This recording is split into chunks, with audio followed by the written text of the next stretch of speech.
pokoknya kita hormati proses yang ada di tiap-tiap partai.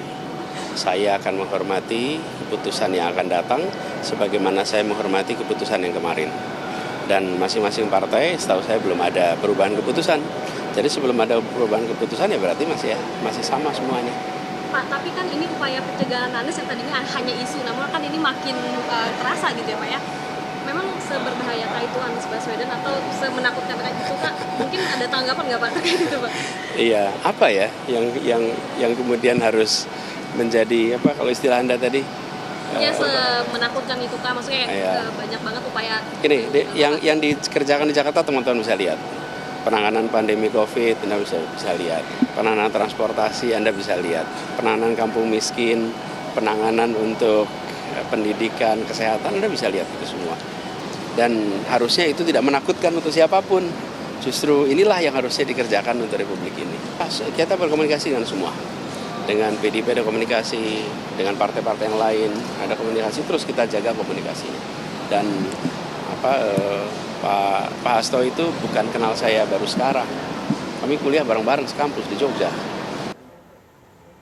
Ya pemirsa, itu tadi pernyataan dari Anies Baswedan yang menanggapi soal adanya upaya penjagalan dirinya dalam kontestasi Pilgub Jakarta. Mas Nyarwi, kalau kita bahas dulu apa yang disampaikan oleh Pak Anies Baswedan ini seperti apa sih? Tapi masih mengaku optimis Mas dengan dinamika Pilgub Jakarta yang ada sampai saat ini. Ya, saya tidak heran kalau Mas Anies masih optimis ya.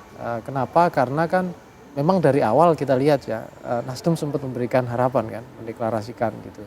Bahkan PKS juga mendeklarasikan kan, aman Anies Muhaimin gitu ya, Anies Sohibul Iman. Nah di situ. Nah kemudian kalau kita lihat kan dari sisi elektabilitas dari berbagai data survei kan masih tinggi juga, nomor 1 bahkan gitu. Nah kemudian beliau ini juga pernah jadi capres kan gitu. Artinya sebelumnya incumbent gubernur bahkan. Jadi optimisme itu wajar.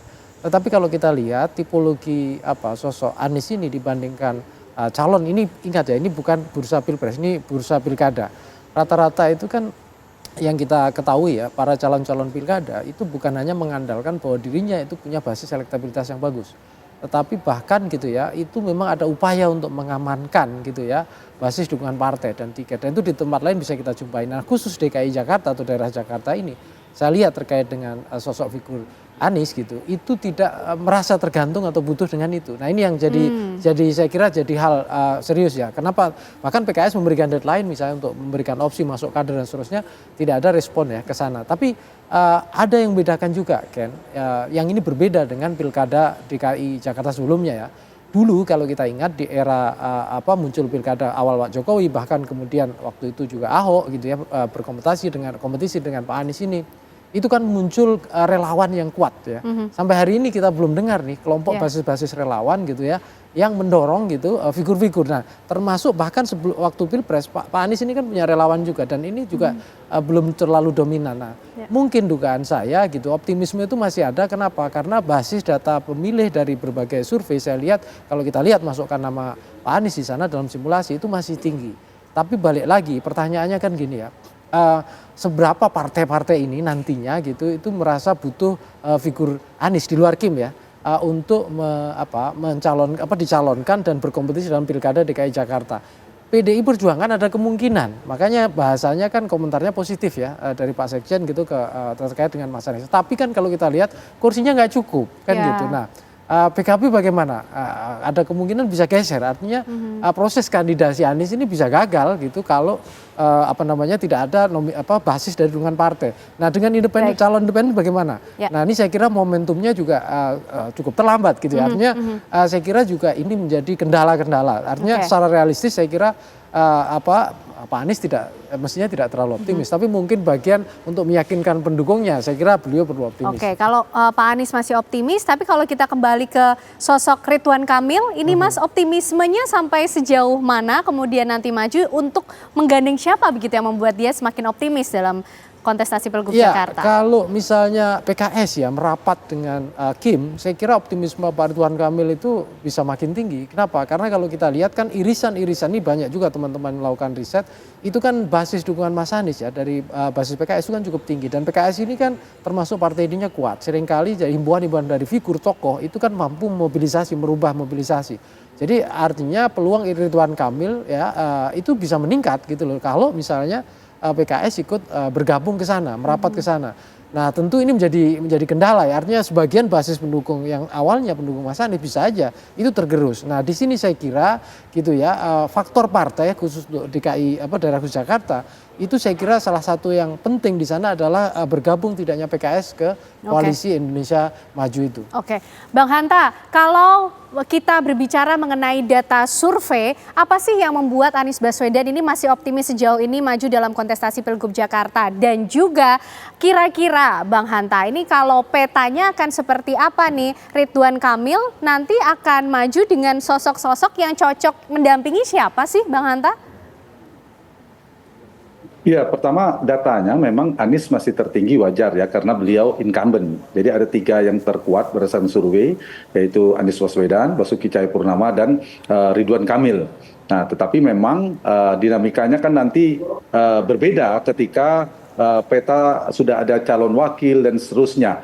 Nah, Anies memegang elektabilitas tetapi boarding pass itu berada di Kim sekarang ini, diborong di sana. Jadi ada unlinear antara incumbent yang memiliki elektabilitas dengan tidak memiliki boarding pass karena dikuasai oleh Kim yang berseberangan dengan Anies Baswedan. Jadi itu yang komplikasi di Pilkada Jakarta.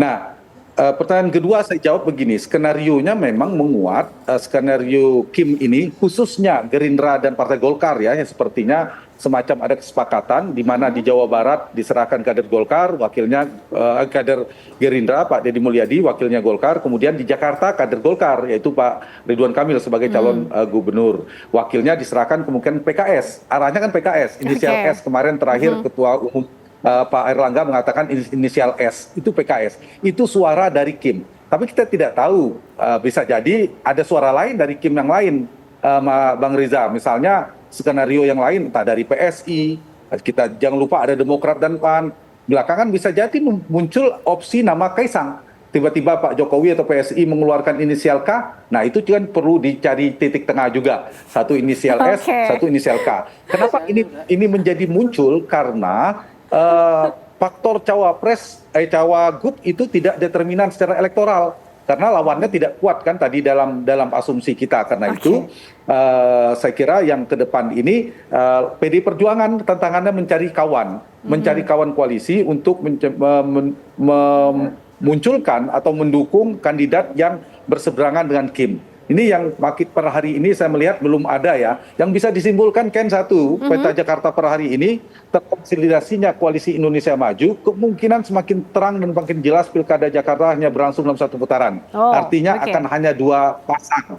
Siapapun yang akan maju itu. Jadi saya kira kandidasi ini ada pertemuan elit, kita tunggu nanti ketika setelah Agustus tanggal 29 nanti baru pertarungan merebut hati rakyat, nanti siapa yang akan terpilih. Apakah akan ada kompetisi ketat kuat atau akan ada semacam kompetisi semacam kompetisi morgana lah, tidak ada kompetisi gitu. Karena akan melawan calon perseorangan atau kota kosong. Gitu kan. Oke, baik Bang Hanta. Bang Riza, ini kalau bicara soal tingkat kepercayaan diri, Kim nih yang katanya punya boarding pass. Kalau deal-dealan antara Golkar dan Gerindra sudah pada posisi cagupnya. Nah kalau bicara cawagup ini kan katanya sosok S ini sudah disepakati oleh Kim. Nah sudah satu suara dari PKS atau malah partai lain? Atau justru ada S, Kaisang, S-nya di tengah tuh Bang Riza? Ya jadi sekali lagi nanti akan disampaikan ya, kalau inisialnya K bisa juga Kakak Hanta Yuda bisa, Kakak Pangi bisa, Kakak Ken Ane bisa. Jadi kalau pakai S bisa seorang Hanta Yuda, seorang Pangi, seorang Ken. Jadi kita tunggu sajalah pada waktunya. Saya tidak ingin mendahului. Ya silakan nih media menyampaikan supaya masyarakat semakin cerdas, semakin bisa membuat kajian, analisa, para pengamat juga silakan.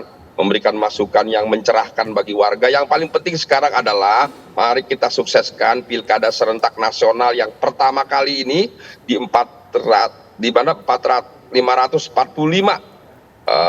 provinsi, kabupaten, kota seluruh Indonesia. Ini penting bagi kita sebagai bangsa demokrasi terbesar ketiga di dunia, agar pilkada berlangsung luber, aman, damai, hikmat.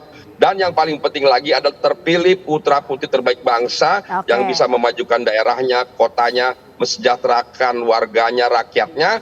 Dan yang terakhir, jangan lupa, mudah-mudahan tidak ada lagi kepala daerah, wakil kepala daerah yang korupsi. Ya, Sehingga bangsa kita akan semakin maju, semakin baik ke depan. Bang Di Riza, bawah singkat. kepemimpinan Prabowo Gibran yang akan dilantik 20 Oktober nanti. Bang Riza, singkat, tapi siapa yang akan mendampingi RK akan diumumkan diumumkan kapan? Sosoknya ini. Iya, saya tidak bisa menjelaskan kapan waktunya, siapa orangnya.